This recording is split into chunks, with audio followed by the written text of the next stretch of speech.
Ladies and gentlemen, नमस्कार। World government summit में keynote address देना मेरे लिए बहुत सम्मान की बात है और मुझे तो ये सौभाग्य दूसरी बार मिल रहा है। मैं हिज हाइनेस शेख मोहम्मद बिन राशिद जी का इस निमंत्रण और गर्मजोशी से भरे स्वागत के लिए बहुत बहुत आभारी हूं। मैं अपने brother His Highness Sheikh Mohammed bin Zayed का भी आभार व्यक्त करता हूं। हाल के दिनों में मुझे उनसे कई बार मिलने का मौका मिला है। वो सिर्फ लीडर ऑफ विजन ही नहीं है, बल्कि लीडर ऑफ रिजॉल्व और लीडर ऑफ कमिटमेंट भी है। साथियों, वर्ल्ड गवर्नमेंट समिट दुनिया भर के थॉट लीडर्स को एक मंच पर लाने का एक बड़ा माध्यम बन चुकी है। इसमें हिज हाइनेस शेख मोहम्मद बिन राशिद की विजनरी लीडरशिप उसका बहुत बड़ा रोल है। दुबई जिस प्रकार ग्लोबल इकोनॉमी, कॉमर्स और टेक्नोलॉजी का एपी सेंटर बन रहा है, ये बहुत बड़ी बात है। कोविड के दरमियान एक्सपो 2020 का आयोजन हो या फिर हाल में कोप 28 का आयोजन, ये दुबई स्टोरी के बेहतरीन उदाहरण है। मैं आपको इस समिट के लिए बधाई देता हूं, इसकी सफलता के लिए शुभकामनाएं देता हूं। साथियों, आज हम 21वीं सदी में हैं। एक तरफ दुनिया आधुनिकता की तरफ बढ़ रही है, तो पिछली सदी से चले आ रहे चैलेंजेस भी उतने ही व्यापक हो रहे हैं।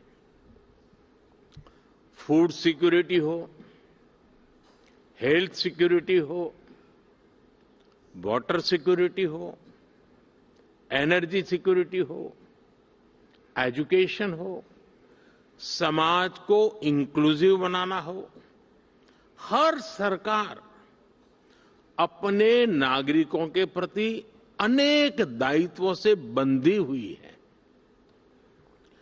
टेक्नोलॉजी हर प्रकार से, चाहे वो नेगेटिव हो या पॉजिटिव, एक की डिसरप्टर साबित हो रही है। टेररिज्म आए दिन एक नए स्वरूप के साथ मानवता के सामने नई चुनौती लेकर आ रहे हैं। क्लाइमेट से जुड़े चैलेंजेस भी समय के साथ और बड़े होते जा रहे हैं।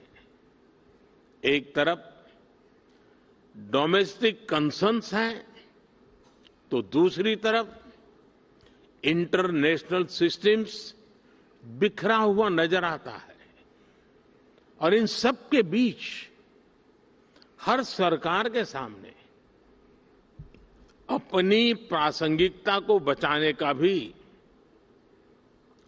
बहुत बड़ा चैलेंज है। इन सवालों, इन चुनौतियां, इन स्थितियों के बीच वर्ल्ड गवर्नमेंट समिट का महत्व और बढ़ गया है। साथियों, आज हर सरकार के सामने सवाल है कि वो किस अप्रोच के साथ आगे बढ़े। मेरा मानना है आज विश्व को ऐसी सरकारों की जरूरत है जो इंक्लूसिव हो, जो सबको साथ लेकर चले। आज विश्व को ऐसी सरकारों की जरूरत है जो स्मार्ट हो, जो टेक्नोलॉजी को बड़े बदलाव का माध्यम बनाए। आज विश्व को ऐसी सरकारों की जरूरत है जो क्लीन हो, जो करप्शन से दूर हो, जो ट्रांसपेरेंट हो। आज विश्व को ऐसी सरकारों की जरूरत है जो ग्रीन हो, जो पर्यावरण से जुड़ी चुनौतियों को लेकर गंभीर हो। आज विश्व को आवश्यकता है ऐसी सरकारों की जो ease of living, ease of justice, ease of mobility, ease of innovation और ईज ऑफ डूइंग बिजनेस को अपनी प्राथमिकता बनाकर चले। Friends, head of the government के तौर पर लगातार काम करते हुए मुझे 23 साल होने जा रहे हैं। मैंने 13 साल भारत के एक बड़े स्टेट गुजरात की सरकार में रहते हुए लोगों की सेवा की है और अब मुझे सेंट्रल गवर्नमेंट में देशवासियों की सेवा करते हुए 10 साल होने जा रहे हैं। मैं मानता हूं कि सरकार का अभाव भी नहीं होना चाहिए और सरकार का दबाव भी नहीं होना चाहिए, बल्कि मैं तो ये मानता हूं कि लोगों की जिंदगी में सरकार का दखल कम से कम हो, ये सुनिश्चित करना भी सरकार का ही काम है। हम अक्सर कई एक्सपर्ट्स को सुनते हैं कि कोविड के बाद दुनिया भर में सरकारों पर भरोसा कम हुआ है, लेकिन भारत में हमने एकदम विपरीत अनुभव देखा। बीते वर्षों में भारत सरकार पर देश के लोगों का भरोसा और मजबूत हुआ है। लोगों को हमारी सरकार के इंटेंट और कमिटमेंट दोनों पर पूरा भरोसा है। ये कैसे हुआ? क्योंकि हमने गवर्नेंस में जन भावनाओं को प्राथमिकता दी है। हम देशवासियों की जरूरत के प्रति संवेदनशील है। हमने लोगों की जरूरतों और लोगों के सपनों दोनों को पूरा करना पर ध्यान दिया है। इन 23 वर्षों में सरकार में मेरा सबसे बड़ा सिद्धांत रहा है मिनिमम गवर्नमेंट, मैक्सिमम गवर्नेंस। मैंने हमेशा ऐसा एनवायरनमेंट क्रिएट करने पर जोर दिया है जो नागरिकों में एंटरप्राइज और एनर्जी दोनों को और बढ़ाएं। हम टॉप डाउन और बॉटम अप अप्रोच के साथ साथ होल ऑफ सोसाइटी अप्रोच को लेकर भी चले हैं। हमने होलिस्टिक अप्रोच पर बल दिया, पीपल्स पार्टिसिपेशन को सर्वोच्च प्राथमिकता दी। हमने प्रयास किया कि कोई अभियान भले ही सरकार शुरू करे, लेकिन समय के साथ देश की जनता उसकी बागडोर खुद संभाल ले। जन भागीदारी का इसी सिद्धांत पर चलते हुए हमने भारत में अनेक बड़े ट्रांसफॉर्मेशन देखे हैं। हमारी सैनिटेशन ड्राइव हो,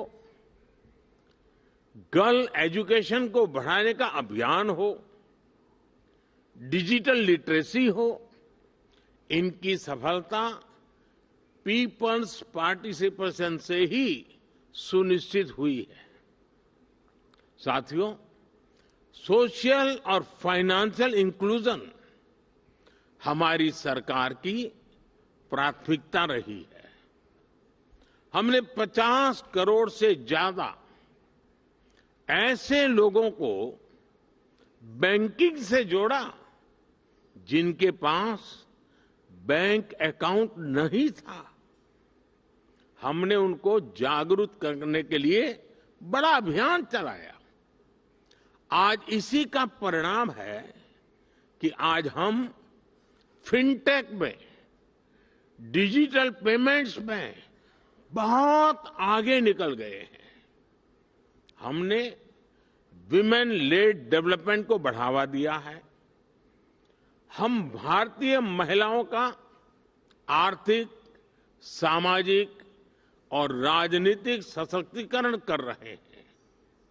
कुछ महीने पहले ही कानून बनाकर हमने भारत की महिलाओं को पार्लियामेंट में रिजर्वेशन भी दिया है।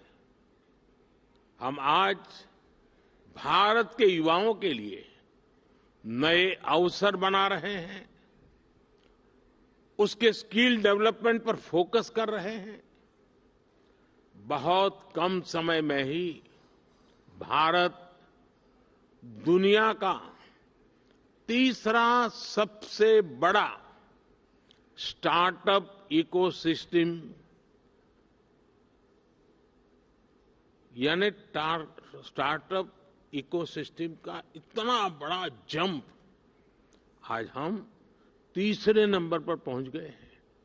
साथियों, सबका साथ, सबका विकास के मंत्र पर चलते हुए हम लास्ट माइल डिलीवरी और सैचुरेशन के अप्रोच पर बल दे रहे हैं।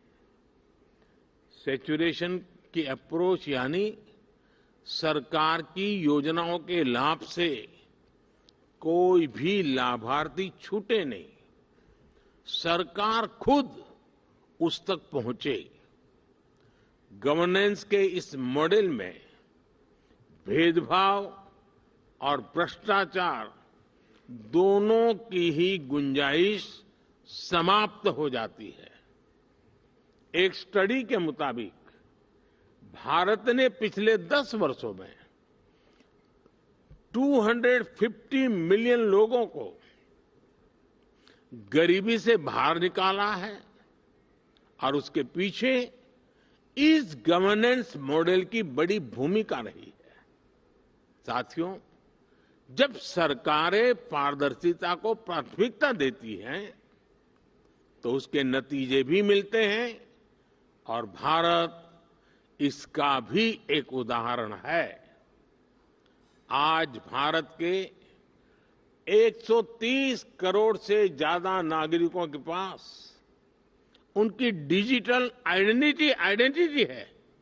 लोगों की ये डिजिटल आइडेंटिटी, उनके बैंक्स, उनके मोबाइल सब इंटरकनेक्टेड है। हमने टेक्नोलॉजी की मदद से एक सिस्टम डेवलप किया है, डायरेक्ट बेनिफिट ट्रांसफर, डीबीटी। इस सिस्टम की मदद से हमने बीते 10 साल में $400 बिलियन से ज्यादा लोगों के बैंक खातों में सीधे ट्रांसफर किए हैं।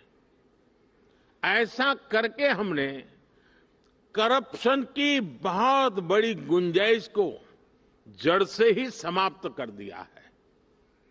हमने देश के 33 बिलियन डॉलर से ज्यादा गलत हाथों में जाने से भी बचाया है।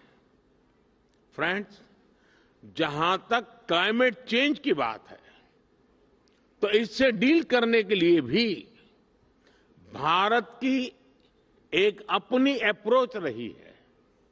भारत आज सोलर, विंड, हाइड्रो के साथ साथ बायोफ्यूल्स, ग्रीन हाइड्रोजन पर भी काम कर रहा है। हमारी संस्कृति हमें सिखाती है कि प्रकृति से जितना हासिल किया है उसे लौटाने का प्रयास भी करना चाहिए।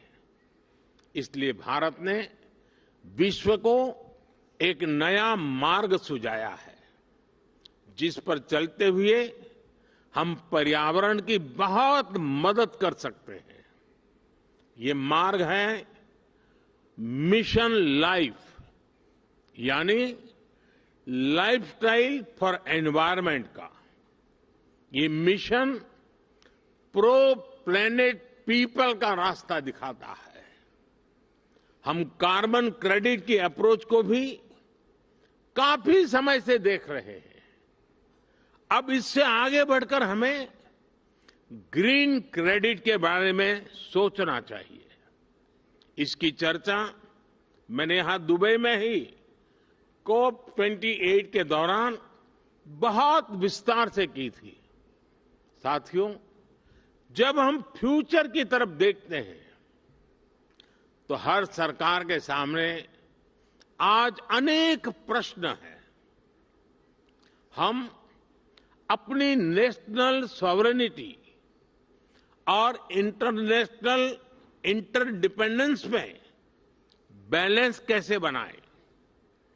अपने नेशनल इंटरेस्ट के लिए काम करते हुए इंटरनेशनल रूल ऑफ लॉ के प्रति अपनी कमिटमेंट पर कायम कैसे रहे? नेशनल प्रोग्रेस का विस्तार करते हुए हम ग्लोबल गुड के लिए ज्यादा से ज्यादा कंट्रीब्यूट कैसे करें? हम अपने कल्चर और ट्रेडिशन से विजडम लेते हुए भी यूनिवर्सल वैल्यूज को समृद्ध कैसे करें? हम डिजिटल टेक्नोलॉजी का लाभ लेते हुए उसके नकारात्मक उन प्रभावों से समाज को कैसे बचाएं?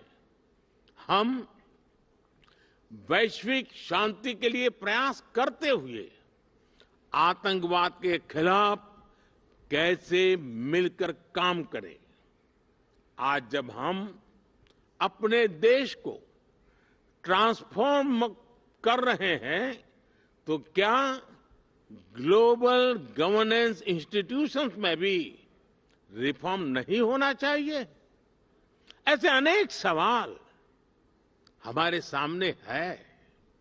इन सारे सवालों को ध्यान में रखते हुए ही हमें अपनी सरकारों को दिशा देनी है, फ्यूचर प्लानिंग करनी है। हमें मिलकर कोहेसिव, कोऑपरेटिव और कोलैबोरेटिव वर्ल्ड की वैल्यूज को प्रमोट करना होगा। हमें डेवलपिंग वर्ल्ड के कंसर्न्स और ग्लोबल डिसीजन मेकिंग में ग्लोबल साउथ की भागीदारी को प्रमोट करना होगा। हमें ग्लोबल साउथ की आवाज सुननी होगी, उनकी प्राथमिकताओं को सामने लाना होगा। हमें जरूरतमंद देशों के साथ अपने रिसोर्सेज और अपनी कैपेबिलिटीज को शेयर करना होगा। हमें एआई, आर्टिफिशियल इंटेलिजेंस और क्रिप्टो करेंसी, साइबर क्राइम ऐसे पैदा हो रही चुनौतियों के लिए ग्लोबल प्रोटोकॉल बनाने होंगे। हमें अपनी नेशनल सॉवरेनिटी को प्राथमिकता देते हुए इंटरनेशनल लॉ की मर्यादा भी रखनी होगी। इन्हीं भावनाओं पर चलते हुए हम न केवल सरकारों के सामने उपस्थित चुनौतियों का समाधान करेंगे, बल्कि विश्व बंधुत्व को भी मजबूती देंगे। एक विश्व बंधु के रूप में भारत इसी सोच के साथ आगे बढ़ रहा है। अपनी G20 प्रेसिडेंसी के दौरान भी हमने इसी भावना को आगे बढ़ाया। हम one earth, one family, one future, इसी भाव से चले। फ्रेंड्स, हम सभी के पास गवर्नेंस को लेकर अपने एक्सपीरियंसेस है।